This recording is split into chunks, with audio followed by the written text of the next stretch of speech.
mais leve, tá, galera, do que essa parte aí, pelo menos no começo. Pode ser um pouco indigesto isso aí, né? Parece um pouco palpável. Mas vamos lá. Hidrostática.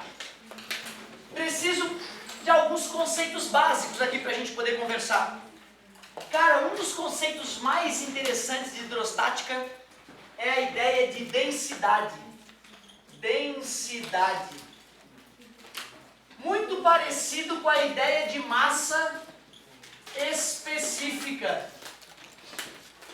Tem eu não sei se é mito, quanto é verdadeiro, mas tem uma história que conta o surgimento da densidade, da ideia de densidade. Surgimento, parece que alguém inventou, vou inventar a densidade, e as coisas começaram a ter densidade, né? Na verdade, densidade é uma propriedade dos objetos que o homem detectou em um certo momento da sua história, quando foi importante, né, usar essa ideia. A ideia de densidade, na verdade, com certeza já deve ter sido usada muito antes de 300 a.C., que é a idade que vem o mito, né? O mito do Arquimedes. Não sei se é mito, se é verdade, é possível que até tenha umas gotas de verdade nessa história. Te contei já do Arquimedes, do rei de Siracusa. Diz que o rei de Siracusa, lá por 300 a.C., que eu não faço a menor ideia de quem era, o que é importante era o Arquimedes na cidade, né, que resolvia as encrencas. E o cara chegou, foi presentear a rainha, mandou o Ourives real fazer a mais bela coroa de ouro, ouro puríssimo. Ouro puríssimo ele é frágil, né? Mas tudo bem, o que importa é aquele ouro. E ele mandou o Ourives real fazer uma bela coroa, deu lá não sei quantas gramas de ouro puro. O Ourives trouxe uma mais bela coroa, depois de meses de trabalho. E ele pensou, acho que esse filho da mãe tirou um pouco de ouro e botou prata no lugar. Mas tem a mesma massa que eu dei para ele, de metal. Como é que eu vou saber se esse cretino me roubou? Quando não dava de resolver, chamou Arquimedes. Manda chamar o Arquimedes, que precisa falar com ele. O Arquimedes se apresentou ao rei, o rei descreveu o problema e o Arquimedes saiu pensante para casa. Vou resolver, vou resolver. Diz que ele foi tomar um banho. Arquimedes, de 324 a.C., tinha banheira na sua casa. Não é piada. Ele, ao mergulhar na banheira, a banheira estava cheia, ele escutou a água transbordar, bateu no chão e teve um insight que faltava para matar o problema, que já estava bem encaminhado na mente dele. Saiu pelado, correndo pelas ruas de Siracusa, Eureka! Eureka! Que parece que é descobrir na língua deles naquela época, deve ser um italiano arcaico, alguma coisa desse tipo. Diz que, claro, os guardas vestiram, né, não vão levar o Arquimedes pelado para o rei, vestiram o Arquimedes e levaram até o rei. O Arquimedes falou, rei, descobri como é que nós vamos matar o cara lá, vamos pegar o cara. Simples, eu vou pegar uma pepita de ouro puro, vou mergulhar na água e assim eu consigo descobrir o volume da pepita. Concorda que uma pepita tem 5 centímetros cúbicos de volume e eu mergulho ela na água, a água sobe 5 centímetros cúbicos. Foi a sacadinha que ele teve, teoricamente, né? Duvido que o Arquimedes precisasse disso, mas tudo bem. Aí ele bota a pepita de ouro na balança e calcula a massa. Deve ter uma relação entre a massa e o volume do ouro puro, né? Ele poderia fazer a mesma coisa com uma pepita de prata. Pega uma pepita de prata pura, pega uma amostra de prata puríssima, coloca na balança, acha a massa, coloca num recipiente milimetrado, com o volume registrado, mergulha, o volume que subia é o volume do objeto. Deve ter uma relação entre massa e volume, né, da prata. Não deve ser igual ao do ouro, né? Pego a coroa, mergulho na água, vejo o volume da coroa, boto a coroa na balança, vejo a massa. E comparando massa e volume do ouro puro, da prata pura e da coroa, ele percebeu que o Ourives tinha de fato misturado ouro e prata. Conseguiu calcular até a proporção em qual o rei foi roubado, Ourives morto. E o mundo abençoado com essa ideia mágica de densidade. O que é densidade? Massa sobre volume. Uma ideia bem simples. Massa sobre volume. Só que essa ideia de densidade vale para qualquer objeto. Eu posso calcular a densidade da cadeira na qual está sentado. Mergulho a cadeira na água, calculo o volume dela. Boto na balança, calculo a massa. Divido e vai dar a densidade. Será que vai dar a densidade igual a do aço? Não, que ela tem espuma, né? Vai dar a densidade da espuma. A densidade do ar. Não, a cadeira não está flutuando. Com certeza é uma densidade que tem a ver com essas densidades todas dos materiais que a compõem, né? Não pode dar maior que a do aço, que é o material mais denso que compõe a cadeira. Não pode dar menor que o ar que preenche a tubulação. Concorda comigo? Legal. Qual é a unidade de densidade no sistema internacional? Massa, quilograma. Volume, metro cúbico. Essa é a unidade. Só que os resultados nem sempre são agradáveis. É muito comum nessa área a gente usar grama por centímetro cúbico. E aí, cara, como tu toda hora vai ter que estar transformando grama por centímetro cúbico para quilograma por metro cúbico, vale a pena decorar que é 1000. 1 grama por centímetro cúbico é o mesmo que 1000 quilogramas por metro cúbico. Tarefa, prove. Tarefa, prove. Massa específica. Cara, massa específica é a mesma coisa matematicamente. Massa sobre volume. Só que massa específica é de um material, é de uma substância. Então, se tu quiser calcular a massa específica do alumínio, tu tem que pegar um pedaço de alumínio maciço, que se ele for oco, tu vai estar calculando algo entre a densidade do alumínio e do ar, que preenche o pedaço oco. Ou seja, massa específica é para corpos sólidos, para corpos maciços. Para corpos maciços. Oi. Aí embaixo não é o contrário. 1000 gramas. Mas eu gosto é disso, da dúvida. Sem a dúvida eu não sou nada. Obrigado, garoto. Tu vê que dúvida honesta dele, né? 1 grama, se eu for passar para quilograma, ficaria 0,0001, né? Mas tá certo, é assim mesmo, o problema está embaixo, ó. 1 centímetro cúbico é 10 na menos 6 metros cúbicos. Sacou? Beleza? Por isso que eu falei a tarefa é prove. Eu queria que tu fizesse esse esforço aí. Agora que tu me perguntou, eu não resisto. 1 grama é igual a 10 na menos 3 quilogramas. Aceitável? 1 graminha, né, é 0,0001 quilograma. 10 na menos 3 para ficar mais bonito. Sistema métrico decimal. Sistema métrico decimal. Metro, decímetro, centímetro. De centímetro para metro é só 10 na menos 2, né? 1 centímetro é igual a 10 na menos 2 metros. Tudo bem para vocês? Mas não é metro, é cúbico, né? Se é cúbico, tu eleva ao cubo, né? Por isso que 1 centímetro cúbico é 10 na menos 6 metros cúbicos. Se eu troco 1 grama por centímetro cúbico e coloco no lugar de 1 grama, 10 na menos 3 quilograma, e no lugar do metro cúbico, 10 na menos 6, no lugar do centímetro cúbico, 10 na menos 6 metros cúbicos. Aí eu mostro que 1 grama por centímetro cúbico é igual 10 na menos 6, passa para cima, 10 na 6, né? Com 10 na menos 3, 10 na 3 quilogramas por metro cúbico. Então é isso aí mesmo. Beleza? Como a galera do fundo não vai enxergar a mesma tarefa, continua mesmo. Provar. Beleza? Então, ó, outrora, se tu não te satisfazer, tu me pede de novo, eu faço essa análise dimensional ali para ti. Essa mudança de unidades. Show. Corpos maciços. Aí a gente dá um nome especial à densidade, massa específica. Cada corpo tem a sua massa específica. Cada substância, tem a sua massa específica. Por isso eu consigo pegar uma amostra do material desconhecido, calcular a densidade dele e, através da tabela periódica, já que cada elemento tem a sua densidade, descobrir de que tipo de material nós estamos falando. Por curiosidade, o material mais denso que existe é o ósmio ou o irídium. São densidades muito próximas. Eu acho que é o ósmio.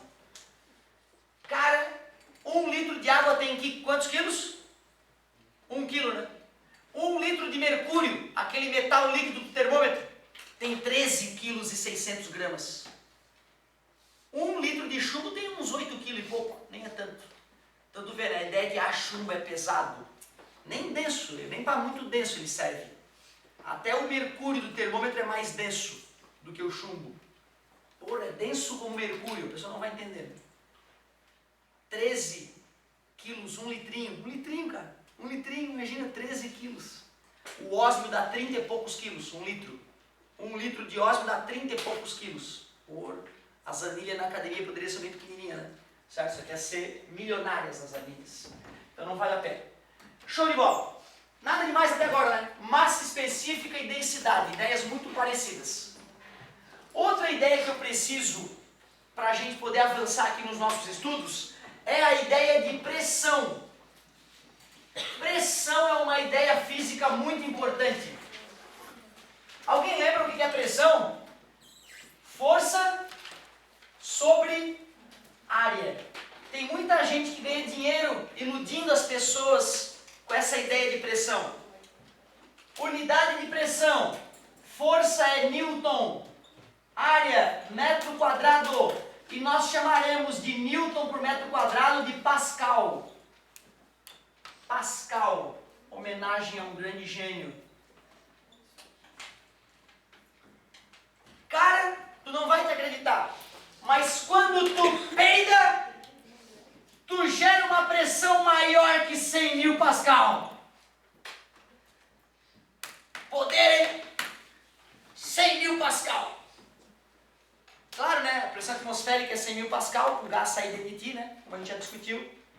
Tem que ter mais de 100 mil Pascal. Nada demais. Nada demais. Agora, olha só. Cuidado com essa ideia. Se eu tiver uma placa metálica, sei lá, quadradinha, de 2 metros por 2 metros, e nessa placa metálica eu faço uma força que faz um certo ângulo com a vertical, sei lá, 37 graus. Se eu digo que essa força é uma força de 200 newtons, calcule a pressão que essa força exerce. Cuidado, cara, tu não pode fazer a conta direto, tá? Porque essa força deve ser perpendicular à área. Quer dizer, cara, que eu vou ter que pegar aquela forcinha ali de 200 newtons, essa forcinha aqui de 200 newtons, tinha uma vertical aqui, né? Tinha uma vertical aqui. O ângulo entre a força e a vertical era um ângulo de 37. Tu aceita que esse ângulo está ali? Tu aceita que aquele ângulo está ali? OPV? Perigoso isso, né? E aí eu vou decompor essa força em Fy e Fx. Qual dessas parcelas da força F pressiona a placa contra o chão? Só o Fy, né? Então o aluno teria que ter o cuidado de primeiro decompor seno ou cosseno? Cosseno de 37, claro que o problema te falaria, né? Um valor aproximado desse cosseno de 37, que vai dar 0,8. Aí tu calculou que a Fy é 160 newtons. É ela que tu usa para calcular a pressão. Pressão é força sobre área, só que tem que ser a força perpendicular. Como a força é de 160 newtons e a área da tábua é quanto? Da placa, da coisa. Já que é 2 por 2. 4, né? 4 metros quadrados. 4 metros quadrados. A pressão dá 40 Pascal. 40 Newton por metro quadrado. Então cuidado, cara. Calcular a pressão é fácil, força sobre área. Mas cuidado, cara. Eu já vi o vestibular inclinar a força para ver se ela não está ligado. O que vai acontecer com a outra força Fx? A parcela da força Fx vai tentar arrastar o objeto no chão, né? Vai ser combatido pela força de atrito, por exemplo. Então, beleza. Pressão. Ideia simples, força sobre área, cuidado com forças que não são perpendiculares. Agora, a gente pode começar a se divertir. Todos vocês já devem ter percebido que ao mergulhar numa piscina, quanto mais profundo a gente vai, mais a gente sente algo acontecendo, né, no nosso sistema auditivo, né? É extremamente desagradável, né? Alguns poucos metros, 2 metros de profundidade para a maioria das pessoas é insuportável já. Se tu aprende a técnica, né, tu pode ir com certeza muito mais sem sofrimento. Os doentes mental vão a mais de 100 metros no couro, só para mostrar que são foda. Vamos entender por que existe essa pressão quando a gente mergulha num recipiente com um líquido? Imagina esse líquido cheio de água, qualquer líquido na verdade, mas cheio de água para ficar mais fácil. Vocês devem aceitar que tem alguma coisa empurrando essa área do chão aqui, né? Quem é que está fazendo força ali na área? Tu concorda que se eu cortar o fundo a água cai? Por que a água cai? Massa atrai massa, revisamos agora, não é? Gravidade, a gravidade. Se a água não está caindo, quem é que está suportando o peso da água? O fundo do recipiente. Concorda comigo? Se tu tivesse ali no fundo, essa água ia estar se espremendo contra ele, né? É isso que gera a pressão que tu sente. É o peso do líquido sobre ti. Então, peraí, se eu quisesse calcular a pressão lá no fundo, era só pegar a força e distribuir pela área. E eu acabei de falar que essa força é o peso. Cuidado, pezinho, pesão. Como é que calcula o peso de um objeto? M vezes G sobre área. Só que vem cá, tu tá acostumado quando tu compra líquido, tu compra pela massa? Bota 5 kg de gasolina. Não, né? A gente trabalha com o quê para líquidos? Volume, né? Mais prático, não é? Tem uma relação entre massa e volume, não tem? Tá dividindo, passa μ vezes V é igual a M. A massa de um líquido pode ser calculada pelo volume multiplicado por sua massa específica. Tu aceita que no lugar do M eu coloque μ vezes V? Honesto pra caramba, né? Último passo. Como é que calcula o volume de um cilindro? Matemática já te ensinou isso, né? Se eu conheço a altura do cilindro, é a área da base vezes a altura. Último passo, vou colocar no lugar do volume A vezes H. Pressão é μ, densidade do líquido. Volume, A vezes H. Gravidade, G. Área, A. O que eu posso fazer aqui, meu querido? Cortar os As. Assim eu te mostro que a pressão hidrostática. Pressão hidrostática. Depende de quê? A pressão no fundo do recipiente. Apenas da massa específica, da altura e da aceleração da gravidade. Mas peraí. Aqui em cima não tem alguma coisa acontecendo? O que tem ali em cima do líquido? Ar, né? Se for aqui na Terra, se isso aí é um tonel com água, já tinha uma certa pressão aqui, né? O gás, né? Chamada de pressão atmosférica. Ou então, cara, essa pressão aqui, que eu chamo de μg hoje, μ vezes G vezes H, a pressão hidrostática, é só devido ao líquido. Mas se já existe uma pressão atmosférica ali em cima, o indivíduo que resolver mergulhar ali no fundo, ele vai sentir essa pressão hidrostática mais a pressão que tem aqui em cima, chamada de pressão atmosférica. Por isso que o teorema de Stevin fica assim, ó. Teorema de Stevin. A pressão no fundo de um recipiente, de um líquido, é a pressão na sua superfície mais o μg hoje, que é a pressão hidrostática. Show de bola! Tá um bom começo. Revisamos gravitação universal, velocidade orbital, primeiro momento da aula, e agora introduzimos hidrostática. Falamos de densidade e massa específica, pressão, um exemplo de pressão para mostrar o perigo que pode te incomodar, e usamos os conceitos revisados para deduzir o porquê que a pressão no fundo de um recipiente não depende da quantidade de líquido. Podia ser 1 trilhão de litros e podia ser 10 litros. Se a altura for a mesma, a pressão é a mesma. Difícil de aceitar isso. Eu não aceitei, eu saí tudo da aula. O cara fez as contas, me provou, eu saí tudo lá. Até parece que no meio do oceano a pressão aumenta em profundidade. vai ser igual que num caninho dentro da sala de aula, cheio de água do mar. Vai. Tá? Então toma cuidado com isso aí. Na próxima aula a gente continua a partir do paradoxo hidrostático. Tua apostila tem esse material aí? Tem esse material? Arrisca alguns exercícios, cara. Se tu fizer 5, eu sou feliz já. Se tu fizer todos, meu Deus, eu vou mandar fazer um busto aqui pra ti na frente do colégio. Certo? Valeu! Não usem drogas, usem preservativo e até a próxima!